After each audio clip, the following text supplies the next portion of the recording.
Welcome students, मैं doctor Ashutosh Meena, assistant professor लोक प्रशासन, राजकीय महाविद्यालय आबू से।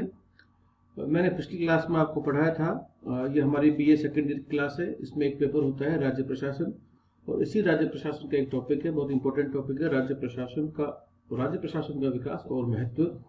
मैंने आपको पिछली क्लास में इसमें से बताया था, जैसा कि हम स्लाइड में देख रहे हैं, राज्य क्या है, राज्य किसे कहते हैं, राज्य और प्रांत में क्या अंतर होता है, राज्य के आवश्यक तत्व कौन से होते हैं, जनसंख्या, निश्चित भूभाग, शासन, सरकार, संप्रभुता। राज्य के कौन कौन से कार्य करता है। नीति, राज्य का कार्य होता है नीति बनाना, विधि बनाना, राज्य के विषय पर विधि बनाना। ये लोक प्रशासन का ही प्रांतीय स्वरूप है। इसका अन्य सूत्रों से भी संबंध है। ये संघीय शासन प्रणाली की पहचान है। इसके बाद में राज्य प्रशासन का भारत में विकास किस तरह से होता है, तो इसको हम देखते हैं बौद्ध धर्म ग्रंथों में। गणतंत्र, ये मैं आपको हालांकि बता चुका हूं पहले, बौद्ध धर्म ग्रंथों के अनुसार उस जमाने में गणतंत्र प्रणाली पाई जाती थी। गणतंत्र राजा का चयन वरिष्ठ तथा धनी नागरिकों एवं राज परिवार के मेंबर्स द्वारा किया जाता था।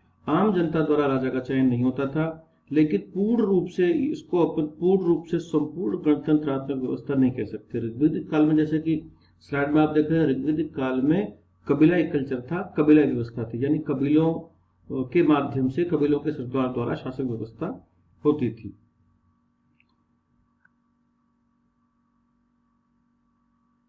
इस प्रकार राज्य का स्वरूप पूर्णतया कल्याणकारी था। प्राचीन काल में राजाओं द्वारा राजकुमारों को प्रांतों का नियंत्रक अधिकारी बनाया जाता था, ताकि उनको राजा बनने से पहले एक ट्रेनिंग दी जा सके। मौर्य काल में तक्षशिला, उड़ीसा, सुवर्णगिरी, पश्चिमी प्रांत, इस प्रकार के ये प्रांत होते थे, और यहाँ शासन तंत्र राज्य प्रशासन की भांति ही संचालित होता था। यानी कि मौर्य काल में हम राज्य प्रशासन की एक स्पष्ट झलक देख सकते हैं। यहाँ पे सभा और समिति नाम की दो संस्थाएं होती थी। एक समिति राजनीतिक तथा एक सभा होती थी। समिति ये जनता का राष्ट्रीय संगठन थी, वहीं सभा विद्वानों का समूह, यानी कि विद्वान और जो अनुभवी लोग थे वो, ताकि उनसे सलाह मशवरा करके शासन व्यवस्था को गाइडलाइन प्रॉपर दी जा सके। बौद्ध धर्म ग्रंथों के अनुसार प्राचीन काल में जैसे कुछ स्टेट हैं, जैसे काशी है, कौशल है, अंग, मगध, मल्ल, अवंती, सूरसेन, कंबोज, वत्सछेदी, पांचाल, मत्स्य, जो आप देखें, नागराज, जांगल, विराटनगर, अर्जुनायन, ये सब उस जमाने में मौर्य काल के अंदर इस प्रकार की प्रांत के ही रूप में इसको हम कह सकते हैं। उसके बाद गुप्त काल की बात करें तो गुप्त काल के अंदर प्रदेशों को देश और भुक्ति के रूप में बांटा गया था। भुक्ति को एक दूसरे अर्थों में मुक्ति भी कह सकते हैं।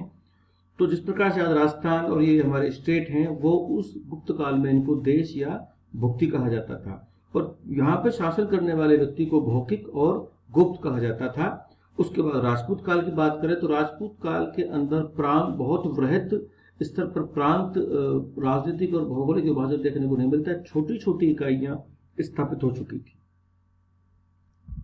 राजपूत काल के बाद अगर सल्तनत काल को देखें, सल्तनत काल के अंदर प्रांतों को परगना कहा गया। परगना के अंदर जो शासन करने वाले व्यक्ति को नायब कहा गया था। ये यहाँ पर गलत है, इसको ठीक कर लीजिएगा, नायब कहा जाता था। मुगल काल में एक बार पुनः विशाल मुगल काल का जो साम्राज्य था बहुत विस्तृत और एक काफी शक्तिशाली वो काल कह सकते हैं मुगल काल को। उन्होंने परगने के बाद में प्रांतों को सूबा कहा। सूबे के ऊपर जो शासन करेगा उसको सूबेदार कहा। जैसे राजस्थान को हम सूबा मान लें और मुख्यमंत्री को हम सूबेदार मान लें। सूबे को सरकार और परगने के रूप में विभाजित किया गया था। सूबे का नियंत्रण करता सूबेदार या नाजिम कहलाता था। अकबर के साम्राज्य में से एग्जाम्पल के तौर पर अपन देख सकते हैं बंगाल, बिहार, इलाहाबाद, अवध, आगरा, बरार, अहमदनगर, खानदेश, मालवा, अहमदाबाद, अजमेर, दिल्ली, लाहौर, मुल्तान, कबूले, ये सूबे के रूप में थे। सूबे को सरकार में बांटा गया, फिर सरकार को परगनों में विभक्त किया गया। अन्य विशेषताओं में अगर अपन देखें तो इस दौरान आज के समान, मतलब मध्यकाल के अंदर आज के समान प्रांतों को आज की तरह से कोई अधिकार संपन्न नहीं थे, सुसंगठित भी नहीं थे, कि जो उनकी सेंट्रल पावर थी उसकी आदेशों की पालना करना ही मुख्य कार्य था।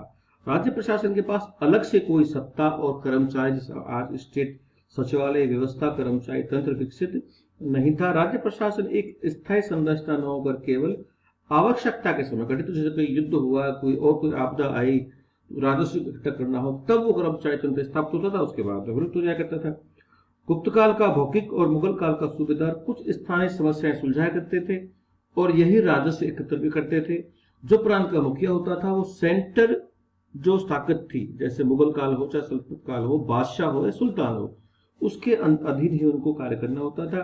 ग्रामीण जनता तथा केंद्रीय शासन के बीच कड़ी का कार्य करने में राज्य प्रशासन आवश्यक था। इस प्रकार से हम राज्य प्रशासन के प्राचीन कालीन जो विशेषताएं थी उसको, उस डेवलपमेंट को हम समझ चुके हैं। अगली क्लास में हम पढ़ेंगे